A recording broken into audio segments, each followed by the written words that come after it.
السلام عليكم. دونك غنشوفو لا بروميير اكزامبل في لا تيوريم دو تيفنين. دونك في الدرس ديالنا ديال الالكترونيك دو باز اس4. دونك في هاد الدرس في هاد ليكزامبل هذا غنشوفو كيفاش نابليكيو لا تيوريم دو تيفنين على هاد ليكزامبل هذا. دونك ليكزامبل ديالنا فيه ان جينيراتور دو طونسيون فيه 32 فولت. دونك avec une résistance 4 on sert avec une résistance 4 ohms. On a notre résistance à 12 ohms et un générateur de tension de délivrer une tension de 2 ampères. Voilà, donc avec une résistance 1 ohm et une résistance IL, on appelle cette résistance RL de 5 ohms. Donc le problème c'est que on veut déterminer le courant qui traverse la résistance RL 5 ohms. Donc pour déterminer ce courant, on va utiliser la théorème de Thevenin. Donc la théorème de Thevenin consiste en premier de déterminer la résistance RTH. Comment on détermine la résistance RTH? Premièrement, on remplace la résistance RL avec un circuit lié ouvert, comme vous voyez dans le schéma. Tout générateur de tension, on le remplace avec un circuit ouvert. Et tout générateur de tension, on le remplace avec un circuit fermé. Et on détermine la résistance équivalente de ce circuit.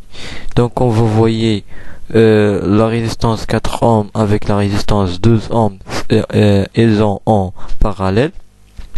Et on obtient la résistance équivalente de ces deux résistances en série avec la résistance 1 ohm. Donc la résistance de Thevenin égale à la résistance équivalente de ces deux résistances liées quand ils sont en parallèle, donc 4 fois 12 sur 4 plus 12 en série avec 1 ohm, donc plus 1. Donc la résistance de Thevenin, la résistance équivalente de ce schéma, égale à 4 ohms. Donc le l'application numérique dit le calcul à 4 ohms. Donc la deuxième étape, c'est de déterminer la tension de Thevenin. Donc pour déterminer la tension de Thevenin, on remplace la résistance RL par un circuit ouvert et on laisse la circuit comme il est. Donc comme vous voyez dans la schéma suivante. Donc pour déterminer la tension de Thevenin, c'est la tension de la circuit ouvert. C'est cette tension. Donc on veut déterminer cette tension. Donc l'idée c'est d'utiliser la théorème de Kirchhoff ou la loi des nœuds. C'est que la somme des nœuds entrants c'est égal à la somme des nœuds sortants. Donc comme vous voyez dans le schéma, I1 c'est I1, on a deux courants qui entrent et un courant qui sort. Parce que il n'a pas un courant la résistance 1 ohm n'est pas traversée par un courant parce qu'il existe un circuit lié ouvert ici. Donc I1 plus I2 et le courant qui traverse la résistance 4 ohms et le courant délivré par le générateur de tension égale le courant qui traverse la résistance 12 ohms. Donc c'est quoi le courant? Le courant c'est la tension sur d'après la loi des nœuds, c'est la tension sur la résistance. Donc c'est quoi la tension aux bornes c'est quoi la tension aux bornes de la résistance 4 ohms? Donc c'est quoi la tension en premier? C'est la différence de potentiel. Donc la tension de Thevenin, c'est cette branche contient un potentiel de loi nul. Donc cette branche, le potentiel dans cette branche, c'est la tension de Thevenin. Voilà. Donc مفهومة. c'est le tension, le tension de Thevenin parce que le potentiel est nul ici. Donc comme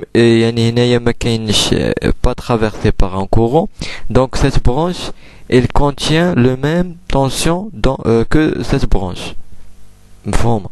Donc le tension au borne il y a la résistance 4 ohms, il y a le tension délivré par le générateur de tension, naqis le tension existe ici. Donc le tension délivré par le générateur de tension c'est 32 volts, 32 volts, moins le tension dans cette branche c'est le tension de le tension de Thevenin هو ETH. Donc I2 c'est quoi? I2 c'est le courant délivré par le générateur de tension. C'est quoi E3? C'est la différence de potentiel dans la résistance 12 ohms sur la résistance 12 ohms. Donc c'est quoi la différence de potentiel? Si cette branche contient un potentiel nul, cette branche contient le tension de Thevenin. Donc c'est le tension de Thevenin sur 12. Donc c'est le tension sur la résistance. Donc si on utilise cette équation d'un seul inconnu, donc on va déterminer le potentiel de Thevenin qui est égal à la tension de Thevenin qui est égal à 13 volts.